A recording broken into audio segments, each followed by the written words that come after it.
Good morning, everyone. Bonjour à tous.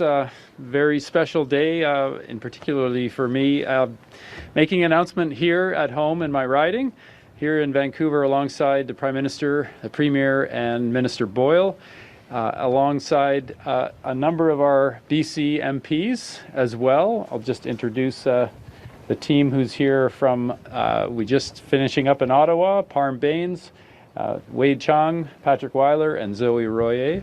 And we also have Suk Dhaliwal and Randeep Sarai here. I'll let the Premier introduce his team from the provincial side. And first and foremost, I want to acknowledge our hosts here on the site, West Group and the whole team who are building the River District, an extraordinary neighborhood here in Vancouver.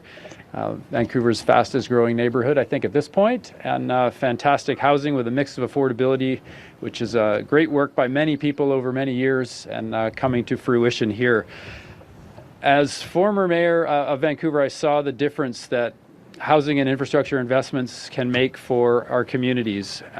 But for most of my years, we were missing federal and provincial leadership that was needed to get everyone around the table to build that essential infrastructure, that essential housing and transit.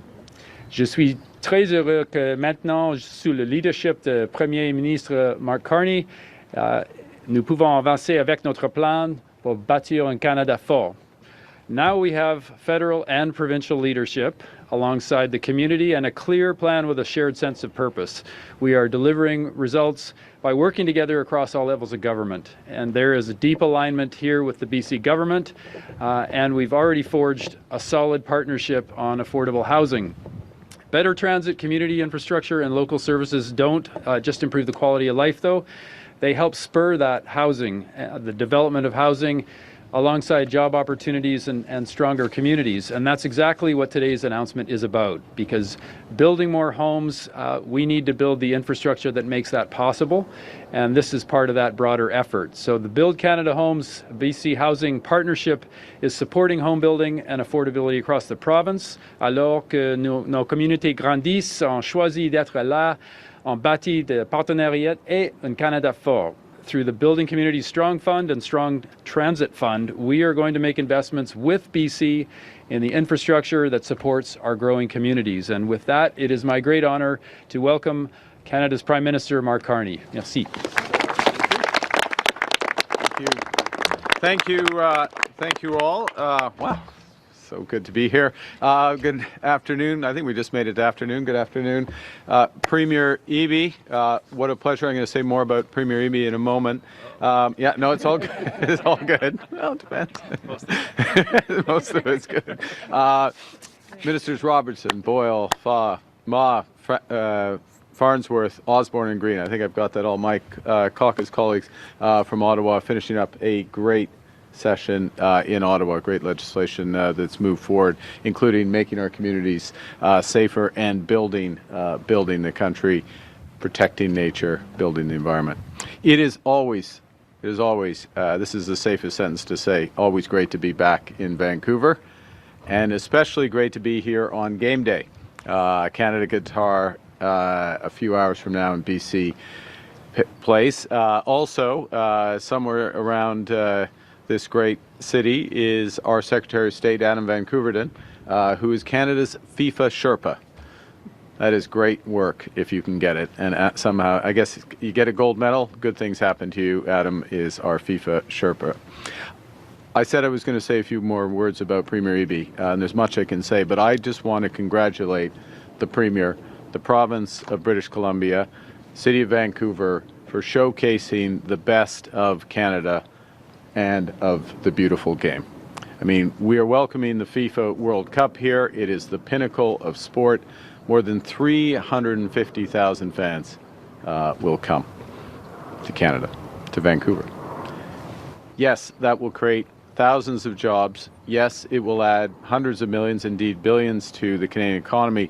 But by far the most important element will be the experience of the world coming together to celebrate when it needs it the most. And there is no better place to do it than right here, right now. Alors que le monde converge vers Vancouver, il découvrira une province aussi ambitieuse que magnifique. Dans un monde en évolution rapide, nous nous inspirons de l'histoire et du dynamisme de la Colombie-Britannique pour rebâtir. Now, our federal government is now building big. New ports, mines, energy, and trade corridors literally from coast to coast to coast. And of the 22 projects and strategies we're advancing through the nation-building strategies, I should say, advancing through the major projects office, 1/3 are in British Columbia. That includes transformative projects like the Northwest Critical Conservation Corridor, which will unlock critical mineral development and clean power while creating a conservation area the size of Greece, and all in full partnership with First Nations. Projects that unlock Canadian energy, including LNG Canada Phase 2 in Kitimat, which will double our LNG production, and the Niska Nation-led Silissum project on Pierce Island, one of the lowest emission LNG facilities in the world. And I'm literally just back from the G7 in France, where it was clear that the world wants to partner with Canada, from those critical minerals to artificial intelligence created in the research institutes here and the startups, to agriculture and clean tech. And it welcomes the potential for Canada to deliver significant additional energy at a time when energy security and affordability are the focus of literally billions of people around the world.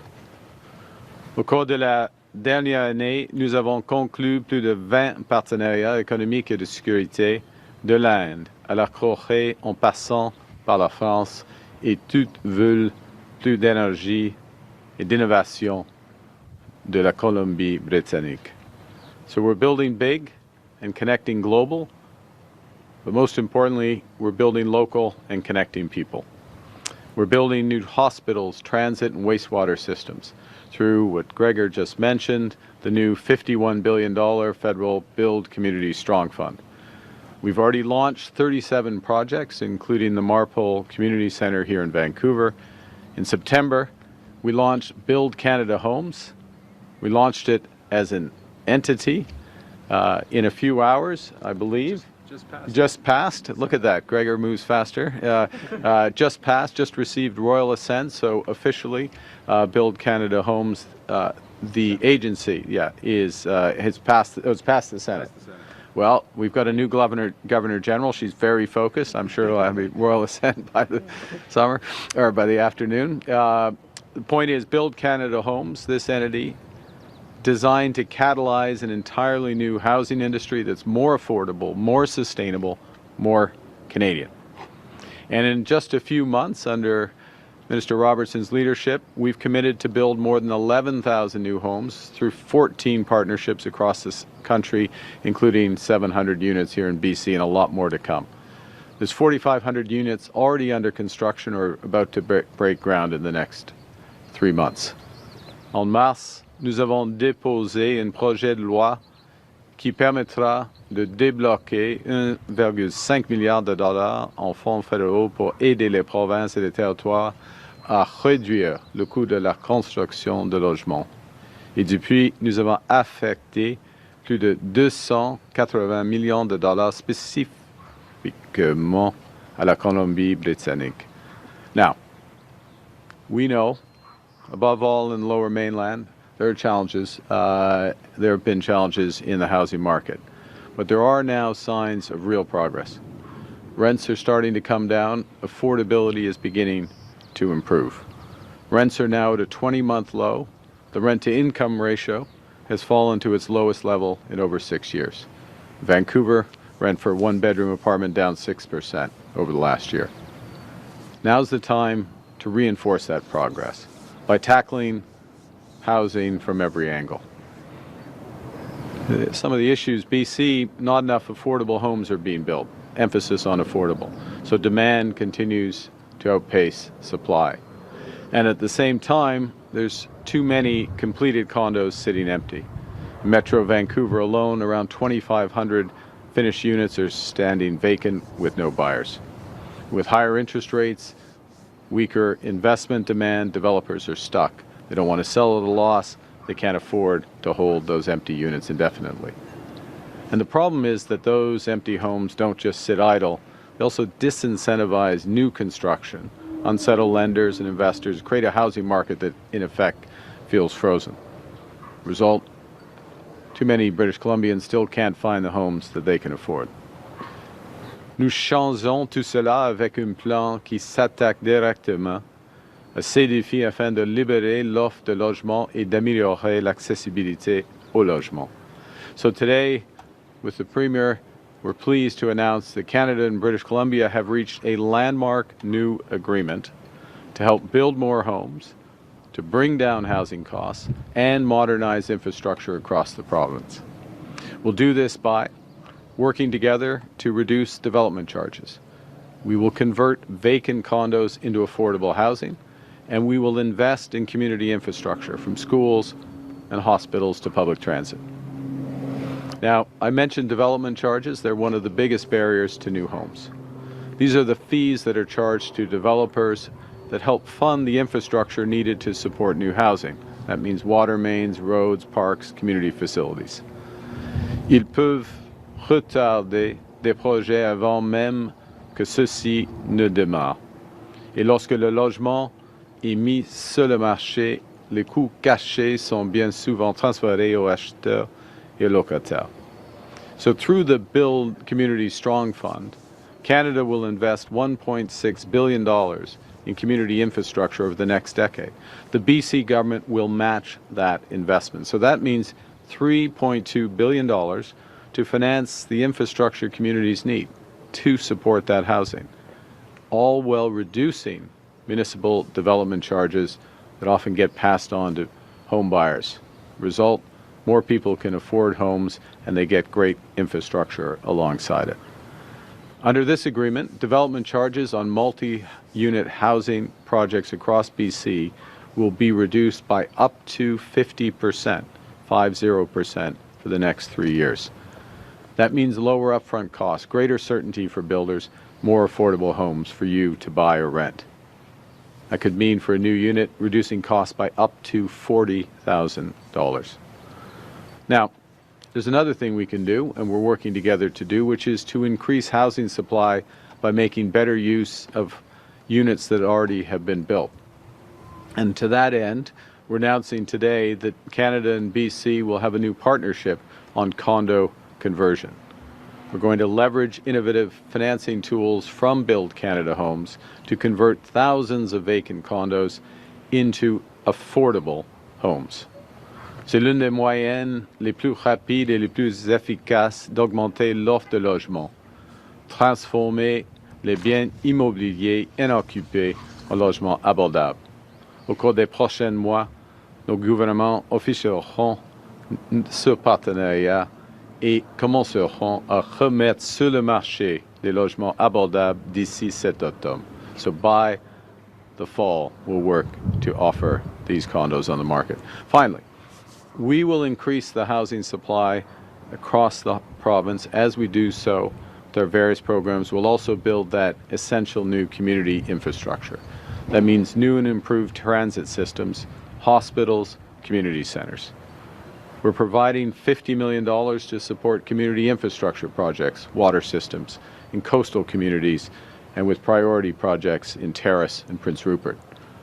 We are deploying $2.5 billion through the Canada Public Transit Fund to build new transit infrastructure projects, bus routes, modernize transit networks across BC, including support for projects such as the Surrey-Langley SkyTrain extension. 8 new stations along the Fraser Highway, an expansion that will significantly reduce commute times, allow commuters to spend more time with their families. Okay, so I'll give an example, a trip from Langley Centre to King George Station taking just 22 minutes. Now, this is true across the country, but it's also true here in BC. In many communities, hospitals were built back in the 1970s, and here, because of the growth of British Columbia, that means those hospitals are serving populations twice the size they were designed for originally.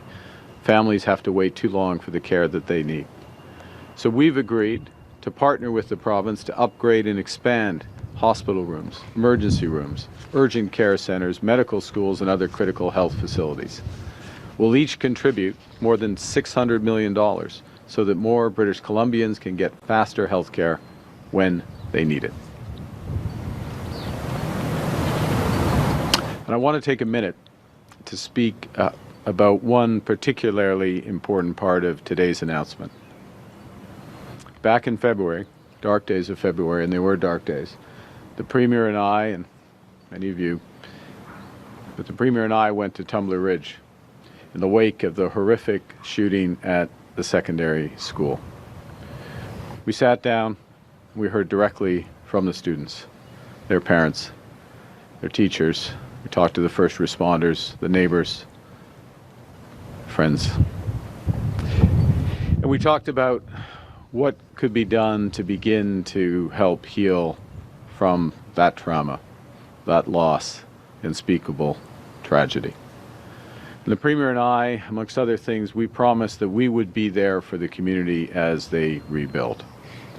And to that end, the federal government and the BC government are announcing today that we will each provide $100 million to build an entirely new school and a modernized healthcare center for the Tumbler Ridge community. A new school for bright kids to learn, grow, and dream, and better facilities for the incredible healthcare workers who support those in need. Construction will begin this summer, starting with the removal of the existing school. I want to thank again Premier Eby for his partnership both on such vital local community projects as well as on major nation building projects as we collectively build at a scale and speed not seen in generations. I also want to thank him because we both share, and our governments both share, the conviction that it's not just what we build, but it's how we build. Building sustainably, with a relentless focus on lowering emissions. Building inclusively, in full partnership with First Nations. And building in solidarity with workers. Afin de bâtir un Canada qui n'est pas seulement fort, mais aussi bon. Un Canada qui n'est pas seulement prospère, mais aussi juste et abordable. Un Canada qui ne fonctionne pas pour quelques-uns la plupart du temps, mais pour toutes et tous tout le temps. We're building British Columbia strong and a Canada strong, and we're building for all. Thank you very much for your attention, and it now gives me great pleasure to introduce the Premier of British Columbia, David Eby.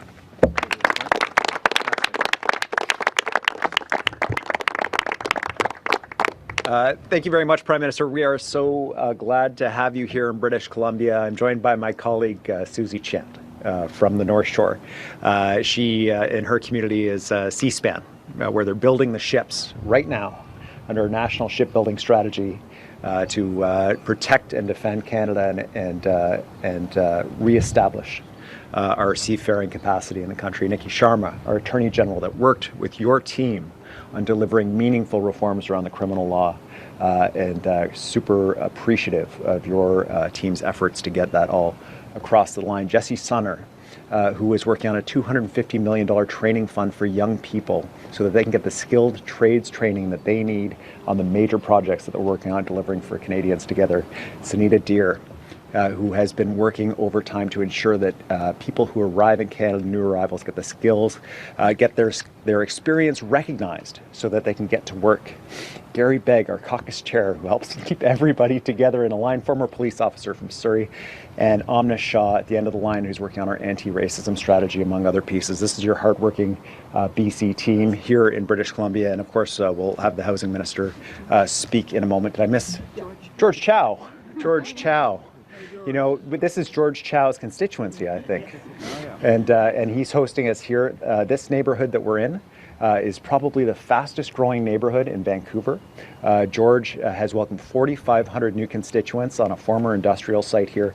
There's going to be 15,000 people here that he makes feel welcome and advocates for as an incredibly effective MLA, and also our liaison with Chinatown and often with the Chinese community broadly in British Columbia as we prepare for a trade mission to China. Prime Minister, what I want to say here, and by these introductions, what I want to tell you is, if you want to diversify trade relationships around the world, and I know you do, you speak to it all the time, eloquently on the global stage, on the national stage, we are passionate about your vision. British Columbia is the place that is delivering that for you. We have the major projects to move the needle on national gross domestic product, creating jobs for Canadians from every corner of the province, creating revenues to pay for the public services that people depend on. If your goal is to build housing, that's what we're all about here in British Columbia. We've been working on this for a while. Cracking down on speculators, ensuring that Airbnb is for vacation, not for displacing the workers in the tourism community, and building 5 times more rental housing than the previous government, delivering more than 100,000 homes for British Columbians. And if you want to host an international sports event, Prime Minister, let me tell you, we are proud to be recognized by Sports Illustrated as the #1 host city of the World Cup in North America here in British Columbia. And I got to tell you, the vibes out there are unbelievable. Your timing is impeccable, Prime Minister. My sincere hope is that we're going to be able to take in this game with Qatar, and not just take in this game, potentially a win for Team Canada. If Vancouver can deliver that for you, if British Columbia can deliver that for you, I don't know why you'd go anywhere else in Canada, to be totally honest with you. So this is an important announcement for us. This is, to my mind, this is a housing announcement. This is a commitment of the federal government, $5 billion over 10 years, commitment from the provincial government on matching funding to ensure that we're doing a couple of things. Making sure that people are going to be able to actually move into the housing that's being built in British Columbia by reducing the costs of constructing those new homes, including homes like those behind me right now. The second part is recognizing that there is existing housing stock available that's been built that people would love to move into. They would love to make it their first home to buy, but they can't afford it. And that working together at the federal and provincial level with the private sector, we can open those homes up and give people a pathway to affordable home ownership. Building homes is one piece, but in order for a community to be functional, you need the services around it as well. You need the schools, the hospitals, the urgent primary care centers, the transit. And this announcement is about that as well. It reflects new and additional contributions by the federal government to initiatives here in British Columbia around enhancing healthcare, urgent primary care centers, improvements to emergency rooms, operating rooms, critical health infrastructure. It means additional investments, badly needed investments, in transit to reduce traffic on our roads and give people an opportunity to get to where they want to get faster. And if that's a World Cup game, I will reflect on the fact that more than 1 million people took transit, a new record for TransLink for the first game of the World Cup. And I hesitate to mention it, but it is even more than took transit in the Taylor Swift concert, Eras concert. So we're setting new records here. The demand is huge and the contribution is meaningful from the federal government here. Together, British Columbia, the federal government, working to build a strong and united Canada in this incredibly challenging time for families in British Columbia, in Canada, and around the world. In a time of instability, today's announcement is an important symbol to me of the shared commitment between the provincial and the federal government to make life better for British Columbians in a time when things are challenging. And it's evidence that governments can work together to improve the quality of life for people. And that is the goal, I know, of every single person that's standing up here for this announcement and our whole caucus within the BC NDP government. So again, colleagues, federal colleagues, it's great to see you. I hope you have great times in the celebrations today, whether you're in a fan zone or on Granville Street or wherever. We're so excited to have you here at this moment, and I want to thank you for your shared partnership in this work that we're doing together to build up beautiful British Columbia and our entire country. Thank you very much.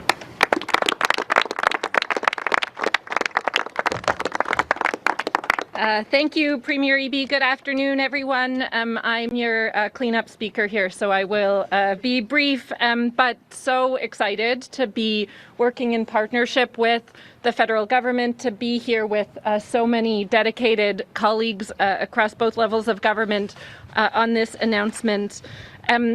People across BC are feeling real pressure, the cost of rent, trying to buy a first home, or simply finding a place that works for their family and loved ones. Housing is one of the biggest sources of stress for people trying to stay in their community, for seniors looking for stability, or families wondering if home ownership is within reach.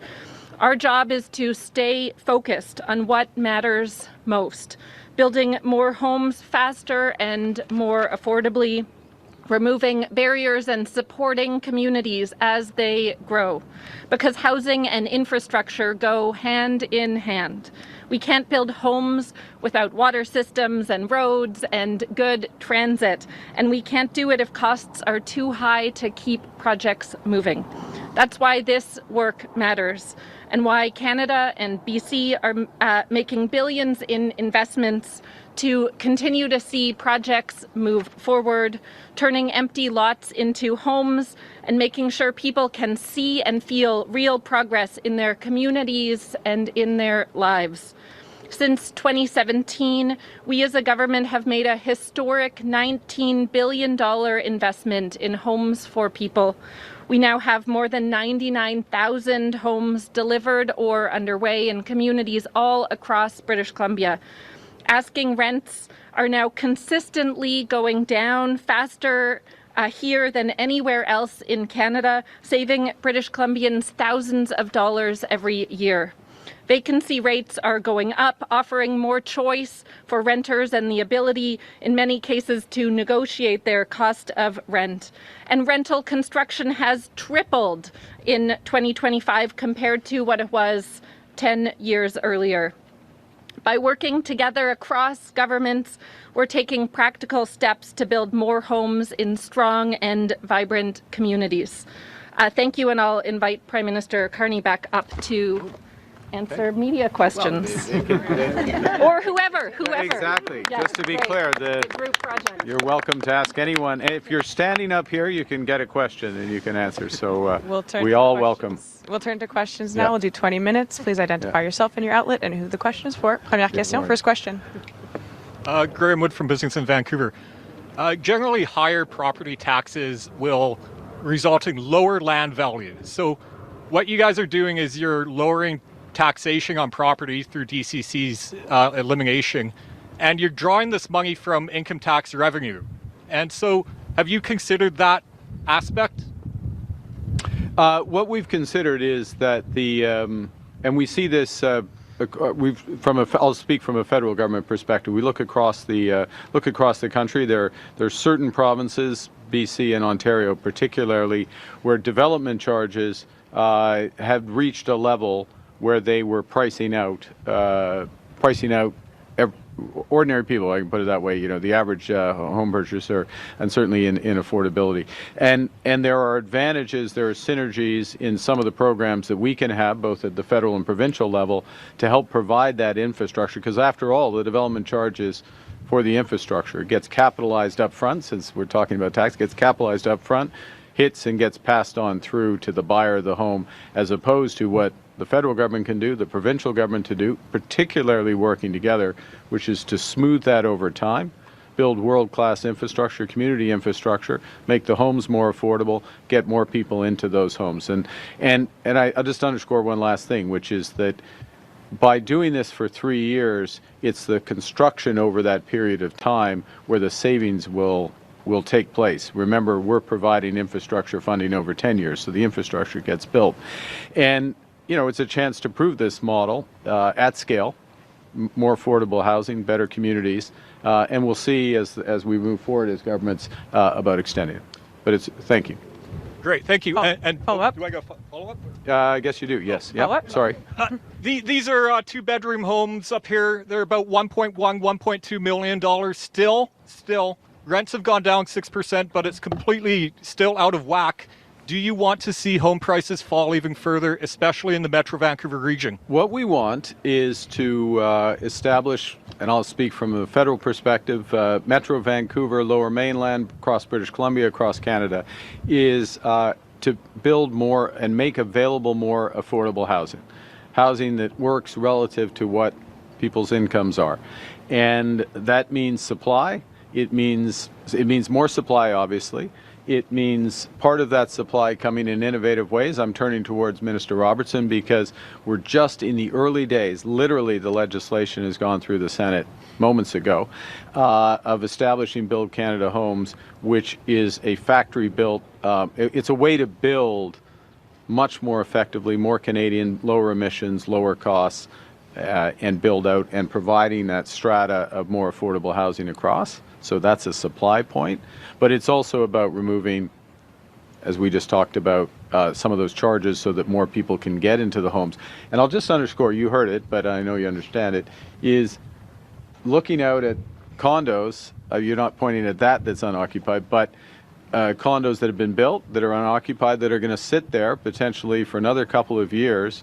We're going to go use the right financing mechanisms, convert those into affordable housing so people can move in and use that. Thanks. Next question. Prochaine question. Aaron MacArthur, Global News. You're talking about demand-side incentives with reducing DCCs. Is there more to say on supply-side incentives, such as reducing the GST, as we've seen in Ontario? Well, actually, interesting. I mean, you could have asked that. You could have swapped either of those. You could have said GST for demand side, because GST obviously is a direct lowering of the actual cost. And as you know, I'm sure the federal government has removed the GST for first-time home buyers to help younger Canadians, younger families get on the housing ladder. Look, I think there's a series of measures. We're very focused as a federal government in terms of overall mechanisms to increase the supply of houses, units within livable communities. So this comes together. I just gave the answer. I apologize. I just met a fly in my eye, but let's see if I can get it out with it. Using our the power of working together to spread out those development charges, that is going to help both supply and demand, because it means that if I'm a developer and I'm looking at an opportunity, the all-in price that I have to pay, I pay the development charge, then I decide how much of that I can pass on, has gone down, and so that helps unblock some of the development there. So the short answer is, it's too late for a short answer, but it is both sides. Both sides of those are connected. I would view the development charge as more of a supply side mechanism than demand side, particularly because, as Minister Boyle underscored and the Premier did, it's combined. If you want to step up and answer more, it's combined with that infrastructure build, which of course is, you're building communities, so it's supply side. But Premier. Thanks, Prime Minister. Just on the difference between our initiative with the federal government and Ontario's, the Prime Minister is absolutely right. The federal government has eliminated GST already for first-time home buyers here in British Columbia. We've eliminated the property transfer tax for first-time home buyers on properties in British Columbia, and we don't have PST on those homes. So if you're a first-time home buyer, you're already getting the Ontario program here in British Columbia.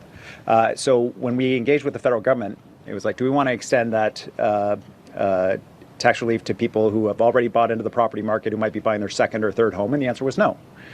We want to make sure that we're prioritizing people who are trying to get into the market.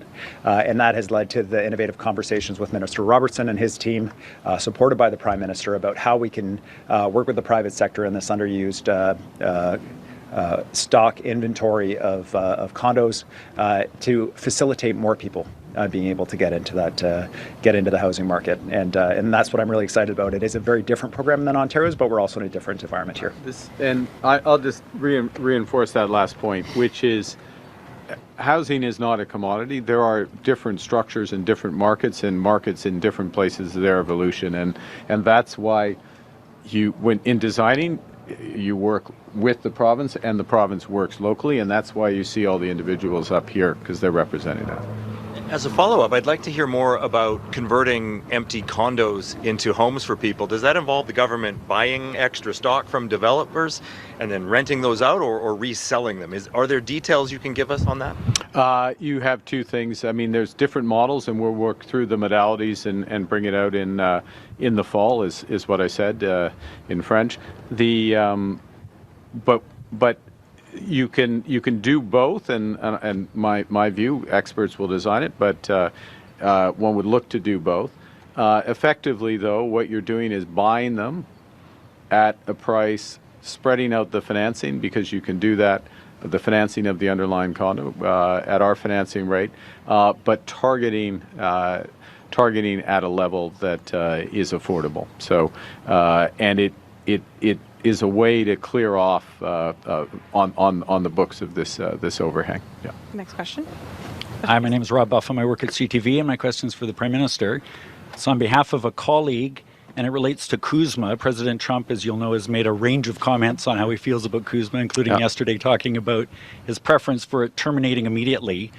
I guess they want to know, you've obviously been in frequent conversation with the president. What are your thoughts as to whether he actually wants to see it extended for 16 years, keep it for 10, or get rid of it right away? Well, I'd welcome a prediction on today's game. Prediction on today's game. Well, okay, let me start with the easy one.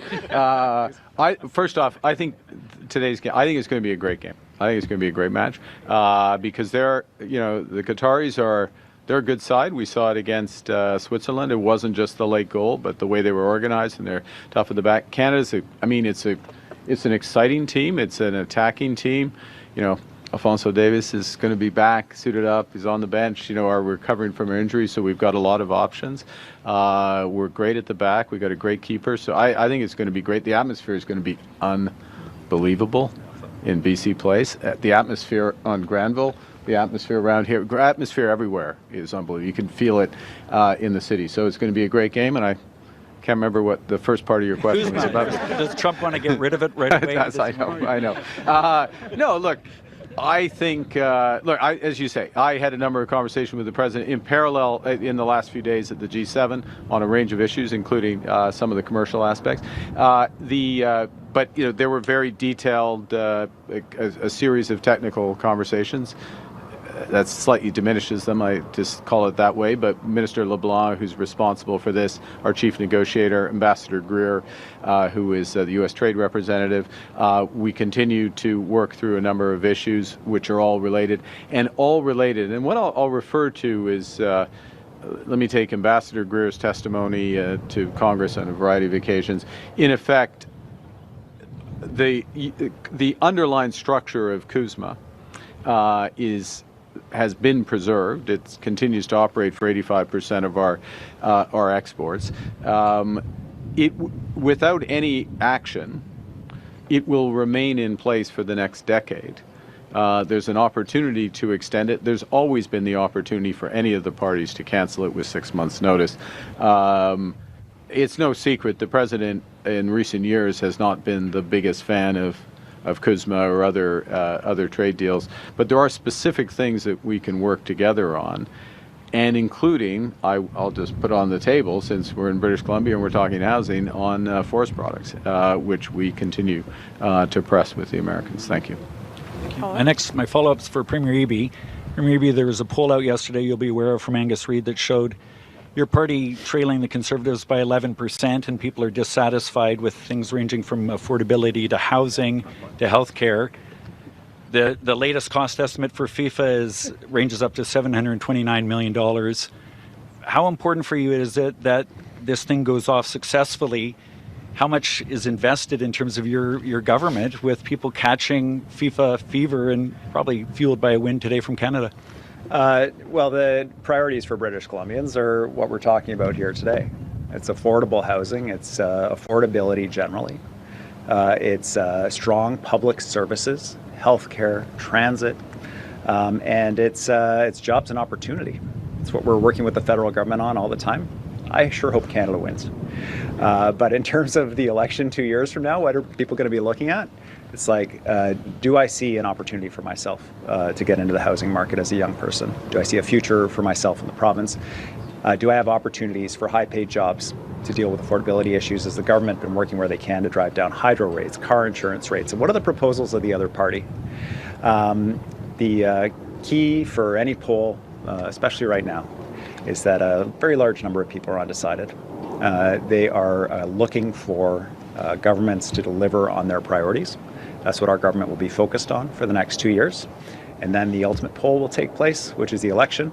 And the Prime Minister himself will tell you that the certainty of the media and pollsters in the lead up to an election is not necessarily a predictor of the outcome of any election. Next question. Prochaine question. Michelle Gassoub, CBC. 2 questions for the Prime Minister from colleagues in Ottawa.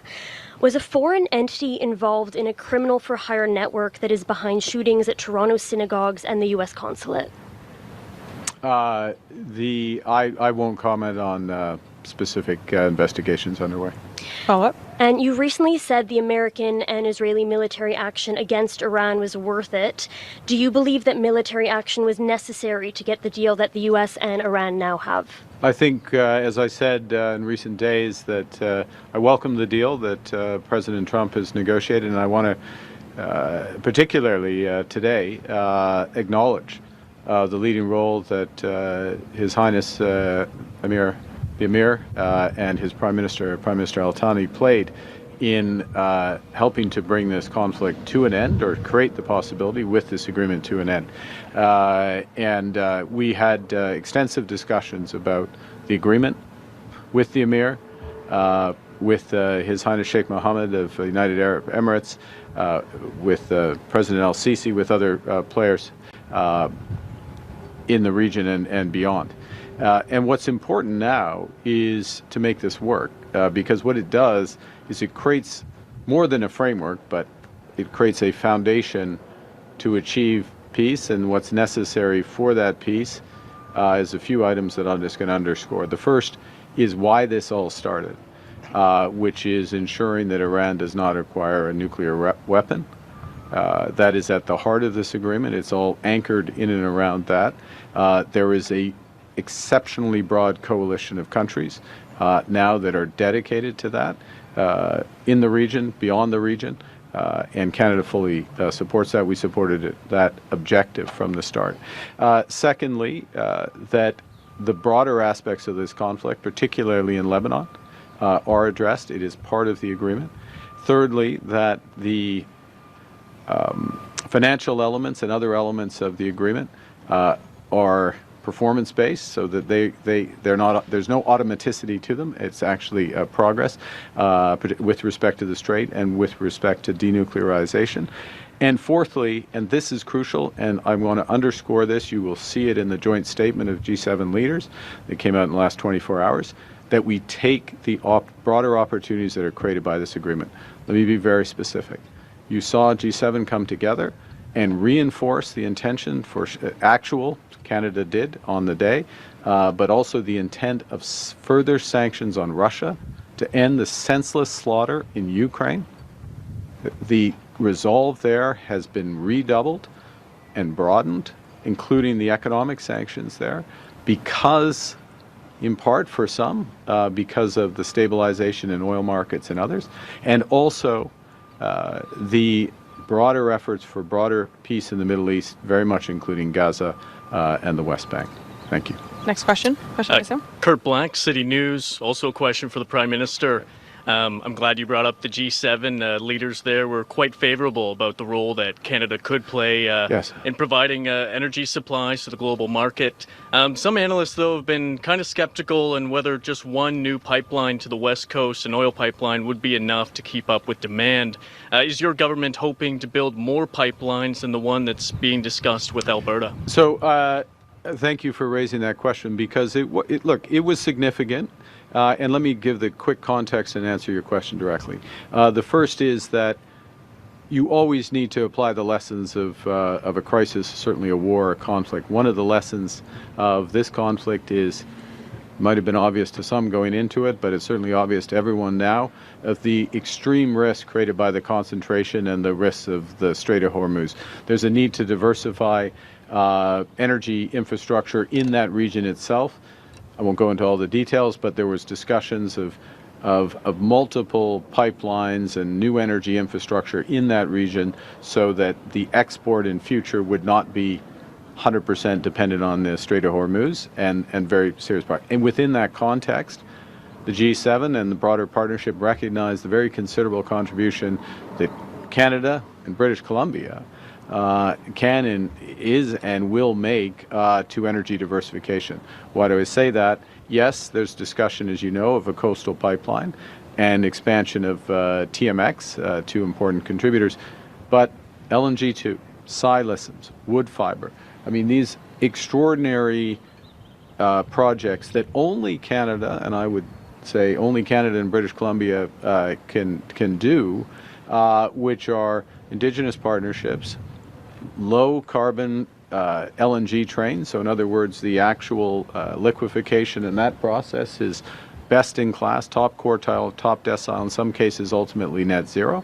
And that's supplying energy to Asia. But as we've seen in the last few weeks with the German deals, Uniper beyond the 3 megatons that have been signed for silicim, also to Europe.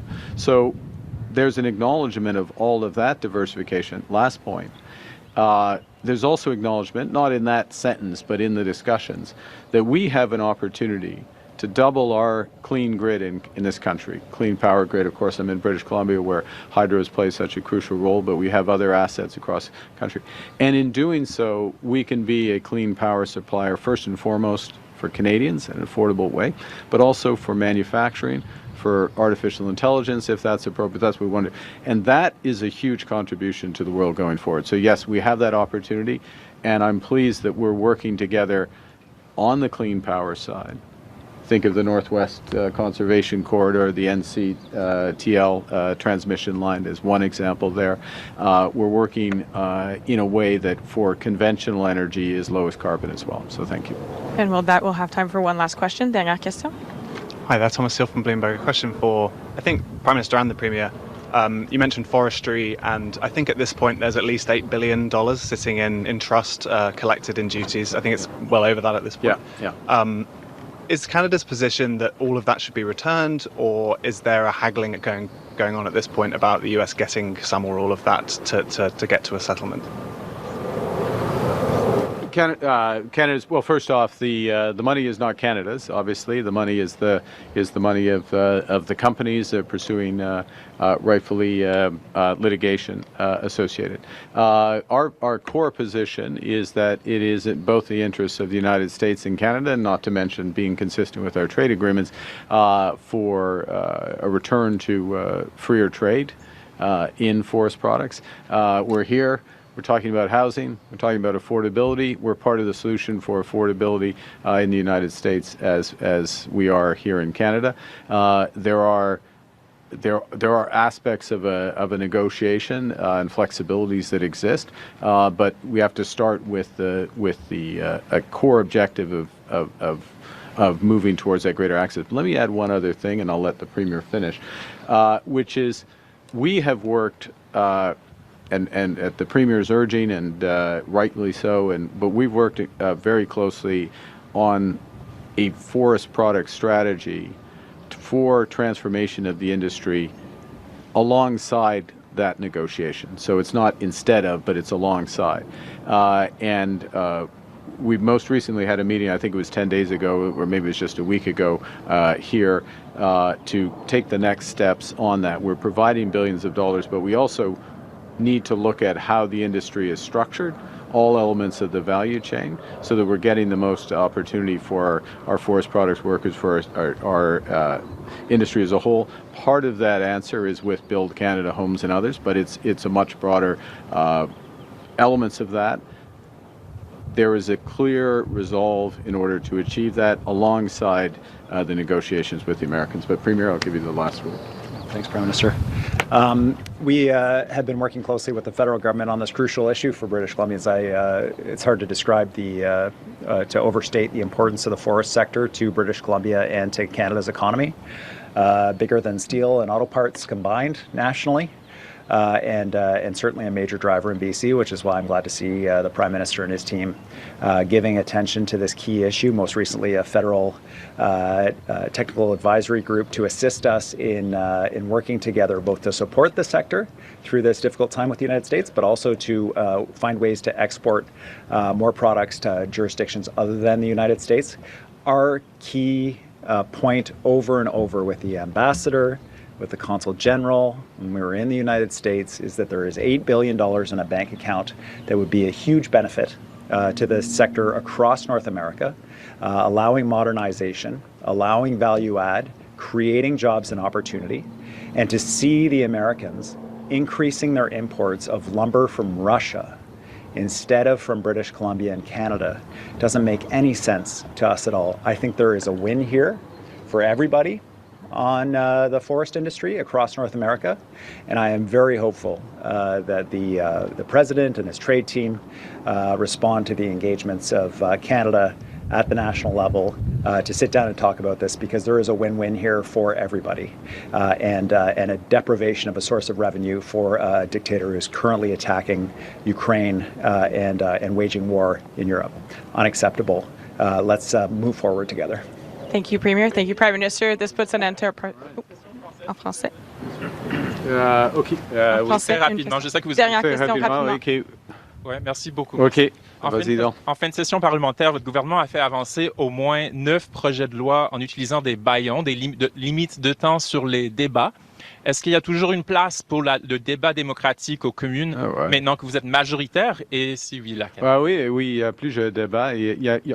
Le Parlement, comme le nom, est plein de débats. Il y a des débats, et après un certain temps, il y a des mécanismes de délai afin de frustrer des lois importantes.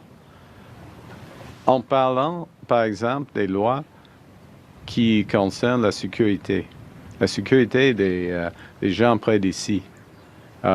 Liberté sous caution, les pénuries pour les violences des gangs, les violences avec les armes de feu, la haine. Et ils sont tous les projets de loi du gouvernement. Et pour chaque loi, le Parti conservateur dit non. Essayez de frustrer toutes les grandes mesures afin de protéger des citoyens et concitoyens ici, surtout ici. OK? Les lois contre l'extorsion. Et après un certain temps, c'est le temps de voter.